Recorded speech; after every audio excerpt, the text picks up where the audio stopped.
If God is with us, who can be against us? Kung ang Dios dapig nato, kinsa may makigbato ka nato?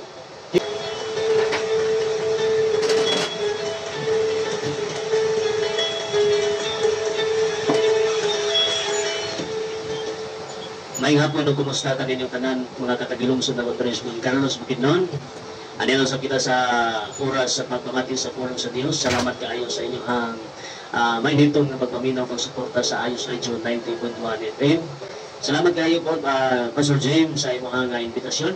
O nakabalik na po ta o on-air din sa kanginan mga igala. So karon before ko mag-abli sa ato ang pagbabasa ko pagkatunan nga pulong sa Diyos karong mga orasa, atong panibaya diha ang asawa sa Imayaw Elementary School ay guman sa ilahang school head Sir Larry Ita o sa ilahang makaubanan. Maayong hapon sa inyong tanan o sa makaubanan sa DPWS o Kinamsikan. Maayong hapon sa inyong tanan o karon higala igsoon sa ato ang pagtuon sa pulong sa Dios nga mahimo kamo nga mag-abli sa inyong mga Biblia atong sundan kini mga teksto nga atong pagbasahon aron ang pulong sa Dios dili mo labay nga kawon lamang diha sa Dios kundi dili mo pabiling buhi sa ato mga kasing-kasing. So karon mga pipila ka mga teksto atong pagbasahon o mahimo kamo magkaukab sa inyong mga Biblia. Okay, so atong basahon dali sa libro sa Salmo kapitulo 81 verse 13 to 14. So sundan lang sa inyong mga Biblia higala igsoon atong pagbasahon diri. Mati pa pagkaayo unta kun mamati pa kanako ang akong katawhan.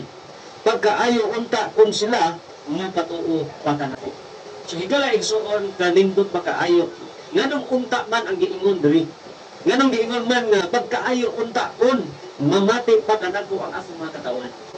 Higala igsoon tungod kay dili tanang katawhan interesado nga mamati sa pulong sa Dios. Mao na nga unta. Pero once nga mamati ta sa pulong sa Dios, once na mutuo ta sa pulong sa Dios, ingon siya sa verse 13, verse 14, buntugon ko dayon ang ilang mga kaaway. O pildihon ko ang nakigbato kanila. Higala igsoon adunay mga benefits sa diha nga mutuo mamati ta sa atong buhi nga Dios. Ang benefits nga atong makuha ingon siya, buntugon ko dayon ang ilang mga kaaway o pildihon ko ang makigbato kanila. Higala igsoon remember sa pulong sa Dios ingon siya nga if God is with us, who can be against us? Kung ang Dios dapig nato, kinsa may makigbato ka nato? Higala igsoon adunay mga tao nga mo discriminate nato. Adunay mga tao nga maningkamot nga hilaon ta kaubos, idawon ta nila. Pero timan higala igsoon kung ang imong ginahimo maayo kanunay atubangan sa Dios di sa pag-unsay mga huna-huna o mga binuhatan sa mga tao nga idawon kanila, pero ang Dios buhay mo pataas nimo higala igsoon. Matod ko sa pulong nga kinsa gatong mo paubos ipataas o kinsa tong magpataas ipaubos. Mao gyud na ang protocol prinsipyo sa atong buhi nga Dios higala igsoon. Kay gusto niya nga dili mo dako ang atong ulo, kung dili mo dako ang atong gugma, mo dako ang atong kasing-kasing nga muhimo ta kadunay mga maayong mga butang sa atong buhi nga Dios. Mao na nga mintras ano na patay kahigayunan higul kata og tuhod atong buhaton kanunay ang mga butang nga makapahimuot, makapahimaya sa atong buhi nga Dios. Ug labaw sa tanan magpinasigay, magtinuduay, nga pinabangay gayon kita para sa kaayuhan sa atong espiritual na bahin. Busa gali no nga pagkaayo gayon unta kun mamati ang ang tanan sa pulong sa Dios. Pagkadako sa bili sa kinabuhi sa tao diya sa Ginoo. Ingon si Salmista David higala igsoon nga nakapangutana siya sa Ginoo nga unsa magyud ang tao nganong gihatagan mo magbili? Unsa magyud ang tao nga imo man siyang giatiman? Kay nga naman higala igsoon gihimo ta sa Ginoo ayo siya, you are fearfully and wonderfully made. Pagkanindot pagid kay higala igsoon. Pinagpasalamat ko sa Ayos Radio samot sa mga sponsor sa programa ni Kuya Jem na naghatag gid sila sponsor niini mo higala kay dili kini mo labay nga kawang kundi muhatag kini katagbawan sa mga katawhan, katagbawan sa atong espiritual na bahin mga higala. So ingon siya diri sa Roma kapitulo 10 bersikulo 13, sumala sa kasulatan ang tanan nga magsangpit sa ngalan sa Ginoo maluwas. Kanindot magiti pamatiod higala igsoon kung magasangpit kita mga katawhan sa Ginoo. Ingon siya, apan unsaon manila pagsangpit kaniya kung wala sila mutuo? Muna ka utana. Kay unsaon ko nato pagsangpit kung dili ta mutuo. Pero nagtuo ko higala igsoon ng majority karon sa tanang maminaw. Mutuo gyud sa Ginoo higala igsoon. Pero siya, Kung wala sila, unsaon man nila pagsangpit kaniya, kung wala sila motuo. O unsaon man nila pagtuo, kung wala sila makadungog sa mensahe. Ngunit karon na privilege kaayo na makadungog tas mensahe sa Dios kay bisag asa na maabtan ani nga istasyonan, maabot kining pulong sa Dios. Muna ngayon sila, unsaon man nila pagtuo, kung wala sila makadungog sa mensahe. O unsaon man nila pagkadungog, kung wala'y magwali ni ini. Higala igsoon, grabe nga pattern yung gihimo sa Dios.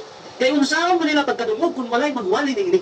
Muna nga, ang bili, isip usa sa alagad sa Dios, dako kaayo at ubangan sa Dios. Kaya nga naman, unsaon man nila pagkadungog, kung wala niyo magwali. Useless ang millions of people nga gusto unta nga mamati sa pulong sa Dios kung walay usa kaalagad sa Dios nga mobarog taliwalas pulpito nga magatudlo magatiman sa ilang mga kalag magatudlo sa pulong sa Dios. Useless gyud bisan pagpila ka milyon kung walay usa ka alagad sa Dios magabarog dias pulpito walay kahimuan higalaig. So, unsaon man nila pagwali sa mensahe kung walay gipadala nga magwawali. Sumala sa kasulatan pagkatahom sa mga tiil niadtong nagwali sa maayong balita. Pagkanito pag higala igsoon. Mo na nakaimon ko higala igsoon. Nga bisan in taon degree holder ang inyong igsoon pero nakaimon ko kaning pagpangalagad sa Dios mo ni pinaka the best walay makakumpara nga degree kay ang Dios mismo magapahimutan ni ini. Mo na upat lang ka M ang atong gikinahanglan sa atong pagkatao. Sa tibok na itong pagkatao, upat lang ang gikinahanglan sa Dios sa atong pagkatao. Una nga M, mamati. Ang ikaduha nga M, mutuo. Ang ikatulo nga M, mutuman. Ug labaw sa tanan ang ikaupat nga M, mulahutay. Kaysa sugod sa imong pagpamati higala igsoon, diha sugod ang imuhang pagtuo. Kay kung sa imong madungog mao pa imong tuhan. Mo na nga ingon siya, ang importante upat ka M ang gikinahanglan sa Ginoo. Kinahanglan mamati ta, maminaw ta. Unya mutuo ta. Kung sa mga kalagdaan sa Dios atong tuhan. Ug unsa makaayo nato atong tuhan. O ang ikatulo, mutuman. Useless ang imong pagtuo kung di gihapon ka mutuman. Useless ang imong kahibalo. Useless ang imong nadunggan kung dili gihapon ka mutuman. Mo na nga ingon sa pulong sa Dios sa Santiago nga ang imong pagtuo patay kung walay buhat. Mo na nga higala igsoon bisan pag unsa nimo kadasig, bisan pag unsa nimo ka kondisyon sa pagsimba sa Dios, pero di ka kalahutay. Mo na giingon sa usa ka alagad sa Dios si Pastor Efren o nadunggan nga dili ko mo bilib sa imong kadasig. Mubilib ko sa imong paglahutay. Kaya bisan pag unsa nimo kadasig, bisan pag unsa nimo ka-inspired mga higala, kung dili ka mo lahutay, kawa ang tanan. Mga nga nalipay ko na hantod karon mga oras hantod karong mga panahon na nagpadayon kini programa ni Kuya Jem na pagbantala sa pulong sa Dios kay nanuman dili kini mo labay nga kawa. Adun lagi mga kalag, adun lagi mga tao nga madasig, adun lagi mga tao nga mapananlinginan niini. Kung labaw sa tanan, ang ikaupat nga kini yung mulahutay ta. Kaya bisan pag-unsa na to, sayang atong effort, sayang ang atong pagbakod sa kadlaw, mag-aampong, sayang kaayo ang atong giplitip ato sa simbahan, kung dili man lang galing ta kalahutay, sayang gihapon kayo ang tanan. So kada bitaw mo eskwela ka, o testingan nimong undang, tanaw na to kung makahuman ba ka. Sama kayo punas pag-alaga sa Diyos. Mahalag hinay-hinay lang, basta makanunayon, madaon man ka, pangunon ka sa Ginoo, yung makalahutay gihapon ka. Kaya naman, ang atong gisaligan, dili lang ang atong kaugalingon, kung dili ang Dios na may magbubuhat sa atong kinabuhi. Musa karon, di ining nakadungog sa ayos region. God bless inyong tanan. O bisa pa man sa inyong kinatibok ang pamilya, salamat kaayo ang Dios mga panalangin inyong tanan. O ining paghihigala igsoon, mao lang to ang atong gisgutan ang benefits kung mamati ta, dayon mutuo ta, dayon mutuman ta, dayon mulahutay ta. Mao na kasiguruhan na to, dili ta pawala sa paglaom, dili ta pawala sa pag-ampo. Salamat kayo, Pastor Marbs, sa pagsangyaw, sa pag-atag encouragement sa tuang mga sukinting paminaw karong mga orasa. Once again, salamat kayo, Pastor Marbs, kasi nakaya papas mga panimbayan diha. O wahid imuhang panahon. Okay, so ako may panimaya diha si Sir John sa Makabitsa, ang ato ang president sa Don Carlos Vloggers Community. O salamat ko kayo sa akong kaubanan diha sa DPWS Alfredo Labawan, maayong ko paminaw diha. O sa mga kaubanan nato sa nabuhat, imaman sa ako amigo, uputan kayo ng mentor, Pastor Lemuel Ladot, o kang Bishop Sariaco Espulma, Pastor Efren, o daghan pa kayo mga alaga sa Diyos, mga buutan, mga amigo. O salamat kayo, Pastor Ben Mansamo. God bless sa itong tanan. Okay, salamat din Pastor Marvin. Usap, may hapon diya sa may kitaw-taw. Nabili diya sa itong mga amigo diya sa side. Diya sa itong mga amigo diya kang Jeffrey Cabanilla. May hapon diya kang Jeffrey Cabanilla. Kung usap sa kuha nga pinalangga diya sa side, Pastora Riani Ginita. May hapon diya kanimo palangga. Oh, grabe na sa kuha nga pinalanggang ugangan ha. Ay papaminaw diya kang mamarani diya sa side. Kung kang Lula Marsing diya kang Lula Auring, mayong hapon diya kanimo nula. Oh, grabe na kang Antiyuli diya sa side. Ayaw papaminaw diya kang Antiyuli.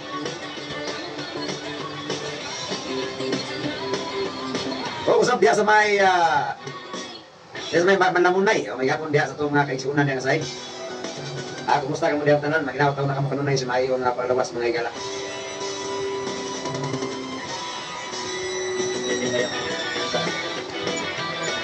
Okay, so kung may panibayan ay akong mga buutan, mapit kong kaunggangan diyan sa barangay Bukbuk, Puno-Puno, Papa Lorito o Mama Lolita, maipapaminaw sa inyong tanan diya.